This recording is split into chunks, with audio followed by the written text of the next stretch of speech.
ശബരിമല സ്വർണ്ണ കവർച്ചാ കേസിൽ കോൺഗ്രസിനെതിരായ ആരോപണത്തിൽ പോറ്റി സോണിയെ കാണാൻ പോയത് പ്രസാദം നൽകാനെന്ന് അടൂർ പ്രകാശിന്റെ ന്യായീകരണം. ഡൽഹിയിലെത്തി തലേ ദിവസം കൂടെ വരണമെന്ന് പോറ്റി അഭ്യർത്ഥിച്ചിരുന്നു. പോറ്റി തന്റെ മണ്ഡലത്തിലുള്ള വോട്ടർ ആയതുകൊണ്ടാണ് കൂടെ പോയതെന്നും അടൂർ പ്രകാശിന്റെ വിശദീകരണം. ജോൺ ബ്രിട്ടാസിനെതിരെയും അടൂർ പ്രകാശ് ഉണ്ണികൃഷ്ണൻ പോറ്റിയും ജോൺ ബ്രിട്ടാസും തമ്മിൽ നിരവധി തവണ ഫോണിൽ സംസാരിച്ചിട്ടുണ്ട്. ഇന്നും പരിശോധിക്കണമെന്നും പ്രതികരണം.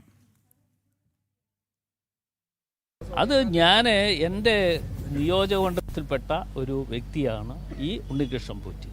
ആ ഉണ്ണികൃഷ്ണൻ പോറ്റി ആയി ബന്ധപ്പെട്ടുകൊണ്ട് ഇയാൾ കള്ളനാണെന്നോ കാട്ടുകള്ളനാണെന്നോ കൊള്ളക്കാരനാണെന്നോ അറിഞ്ഞുകൊണ്ടല്ല അയാൾ എന്നെ കാണുന്നതും പരിചയപ്പെട്ടതിന് ശേഷം അയാൾ ശബരിമലയിൽ അന്നദാനം നടത്തുന്നുണ്ട്. അതിൻ്റെ ഉദ്ഘാടനം നടത്താൻ എത്തണം എന്ന് എന്നോട് ആവശ്യപ്പെട്ടു. ഞാനവിടെ പോയി ഉദ്ഘാടനം നടത്തി ഞാൻ മടങ്ങിപ്പോന്നു. അതിനുശേഷമാണ് അവിടെ നടത്തിയ പൂജയുമായി ബന്ധപ്പെട്ടുകൊണ്ട് ഇയാൾ ഡൽഹിയിൽ വന്നിട്ട് എന്നോട് പറഞ്ഞു, സോണിയാഗാന്ധിക്ക് കൊടുക്കാനുള്ള ഞങ്ങൾ പൂജ നടത്തിയിട്ടുള്ള കാര്യങ്ങൾ സോണിയാഗാന്ധിക്ക് കൊടുക്കാൻ വേണ്ടിയാണ് ഞങ്ങൾ വന്നത് എന്ന് പറഞ്ഞ് അപ്പോൾ അവരോടൊപ്പം ഒന്ന് ചെല്ലണമെന്ന് പറഞ്ഞ് ഞാൻ പോയി. ഇതിനെ എല്ലാം നേതൃത്വം കൊടുത്ത ഒരാളുണ്ട് ഡൽഹിയിൽ, ഒരു പാർലമെൻറ്റ് അംഗമാണ്.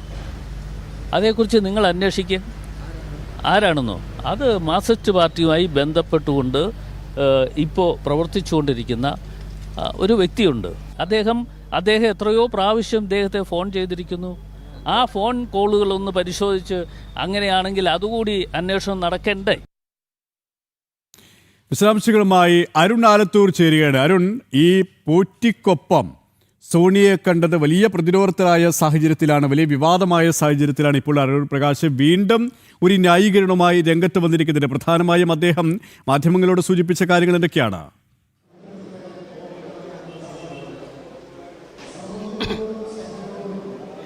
സുരേഷ്, തീർച്ചയായിട്ടും ഈ പോറ്റിയെയും സോണിയുമായിട്ടുള്ള കൂടിക്കാഴ്ച എന്ന് പറയുന്നത് പ്രസാദം നൽകുന്നതിന് വേണ്ടിയാണ് പോറ്റി സോണിയെ കണ്ടതെന്നുള്ളതാണ് അടൂർ പ്രകാശ് പറയുന്നത്. ഇതിനുവേണ്ടി മുൻകൂറായിട്ട് അനുമതി കാര്യങ്ങളൊക്കെ എടുത്തിരുന്നു. അതിനുശേഷം കാണുന്നതിന് മുൻപായിട്ട് തലേന്ന് വൈകിട്ടാണ് തന്നോട് വിളിച്ച് പറഞ്ഞത്. കൂടെ ഒന്ന് വരണം എന്ന് പറഞ്ഞപ്പോൾ കൂടെ പോവുക മാത്രമാണ് ചെയ്തത്. അതല്ലാതെ തനിക്ക് പോറ്റിയുമായി ബന്ധമില്ല എന്നുള്ള തരത്തിൽ ന്യായീകരണവുമായിട്ടാണ് അടൂർ പ്രകാശ് പറയുന്നത്. മാത്രമല്ല, പോറ്റി ഇങ്ങനെ കാട്ടുകള്ളനാണെന്നുള്ള കാര്യം പിന്നീടാണ് അറിഞ്ഞത് എന്നുൾപ്പെടെയാണ് അടൂർ പ്രകാശ് പറയുന്നത്. ഏതായാലും സോണിയെ കൃത്യമായിട്ട് ആ ചിത്രങ്ങളിൽ നിന്നൊക്കെ വ്യക്തമാണ്. സോണിയെ കാണുന്നതിന് വേണ്ടി സോണിയും അതുപോലെ തന്നെ പോറ്റിയും അതുപോലെ അടൂർ പ്രകാശും ഒക്കെ നിൽക്കുന്ന ചിത്രമാണ് പുറത്തു വന്നിരിക്കുന്നത്. അതിൽ നിന്ന് ഇത്തരത്തിൽ സോണിയുടെ അടുത്തേക്ക് ഈ പോറ്റിയെ എത്തിച്ചത് അടൂർ പ്രകാശ് ആണെന്നുള്ള ആരോപണം ശക്തമാവുമ്പോഴും ഒപ്പം ഇതിൽ ഈ സ്വർണ്ണക്കടത്തിൽ അന്താരാഷ്ട്ര തലത്തിലുള്ള പല ബന്ധങ്ങളുണ്ടെന്നുള്ള ആരോപണം ഉൾപ്പെടെ വലിയ രീതിയിൽ ഉയരുകയാണ്. അതിൽ ഈ സോണിയുടെയും അതുപോലെ തന്നെ അടൂർ പ്രകാശിൻ്റെയും ഒക്കെ പങ്ക് സംബന്ധിച്ചുള്ള കാര്യങ്ങളിലൊക്കെ കൂടുതൽ അന്വേഷണം ഈ വിഷയത്തിൽ ആവശ്യമായി ഉണ്ട് എന്നിരിക്കെയാണ് ഇതിൽ ഇത്തരത്തിലൊരു ന്യായീകരണവുമായ അടൂർ പ്രകാശ്. അതായത് കഴിഞ്ഞ ദിവസമാണ് കെ സുരേന്ദ്രൻ ഈ ഇറ്റലിയിലുള്ള സോണിയുടെ ബന്ധുക്കൾക്ക് പുരാവസ്തു കച്ചവടവുമായി ബന്ധമുണ്ട്, അതുകൊണ്ട് തന്നെ അത്തരത്തിലുള്ള ദുരൂഹത ഈ ഒരു വിഷയത്തിൽ അന്വേഷിക്കേണ്ടതുണ്ട് എന്നുള്ള വിമർശനവുമായി രംഗത്തെത്തിയത്. ഈ ഒരു ഘട്ടത്തിലാണ് പ്രസാദം നൽകാനാണ് ഡൽഹിയിൽ പോയത്, സോണിയെ കണ്ടത് എന്നുള്ള ഒരു അത്രയും വിശ്വാസയോഗ്യമല്ലാത്ത ഒരു പ്രതികരണവുമായി തിരക്കിട്ട് അടൂർ പ്രകാശ് രംഗത്തെത്തിയത്, അല്ലേ?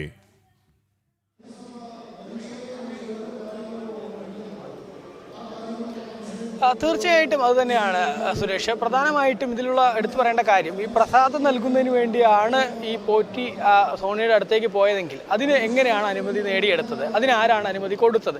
മുൻകൂർ അനുമതിയാണ് മേടിച്ചതെങ്കിൽ ആ അനുമതി ഏത് സാഹചര്യത്തിലാണ് കൊടുത്തത്?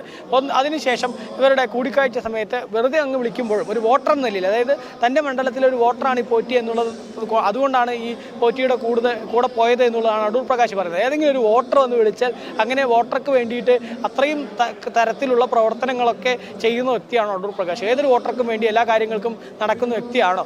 അതൊക്കെ സ്വാഭാവികമായിട്ടും ഒരു സംശയം ഉയരുന്ന തരത്തിലുള്ള പ്രതികരണമാണ് അദ്ദേഹത്തിൻ്റെ ഭാഗത്ത് ഉണ്ടായിരിക്കുന്നത് എന്നുള്ളത് സംശയമേ ഇല്ല എന്നുള്ളതാണ്. മറിച്ച് മറ്റു കാര്യം എന്ന് പറയുമ്പോൾ ഏതായാലും കൃത്യമായിട്ട് ഈ സോണിയും അതുപോലെ തന്നെ അടൂർ പ്രകാശും പോറ്റിയും ഒക്കെ ഒരുമിച്ച് നിൽക്കുന്ന ചിത്രങ്ങൾ, അതിൽ പ്രസാദം കൊടുക്കുന്നതിലുപരി ആ പ്രസാദം കൊടുക്കാനാണെന്നൊക്കെ പറഞ്ഞ് ഇതിനെ ന്യായീകരിക്കുന്നുണ്ടെങ്കിൽ പോലും നേരത്തെ സുരേഷ് സൂചിപ്പിച്ചതുപോലെ തന്നെ ഇതിൻ്റെ ഉള്ളിലെ എന്താണ് നടന്നത്, നേരത്തെ പറഞ്ഞതുപോലെ സോണിയയുടെ ബന്ധുക്കൾക്ക് ഇത്തരത്തിലുള്ള ഈ പുരാവസ്തുക്കളും മറ്റുമൊക്കെ ശേഖരിക്കുന്ന തരത്തിലുള്ള കച്ചവടവും മറ്റുമൊക്കെ ഉണ്ടെങ്കിൽ അതിൽ അന്താരാഷ്ട്ര തലത്തിൽ ഇറ്റലി കേന്ദ്രീകരിച്ചൊക്കെ നടന്നിട്ടുണ്ടാവാൻ സാധ്യതയുള്ള അന്താരാഷ്ട്ര തലത്തിലുള്ള മാനങ്ങൾ ഈ സംഭവത്തിലുണ്ട് എന്നുള്ളതിൽ യാതൊരു തർക്കവുമില്ല.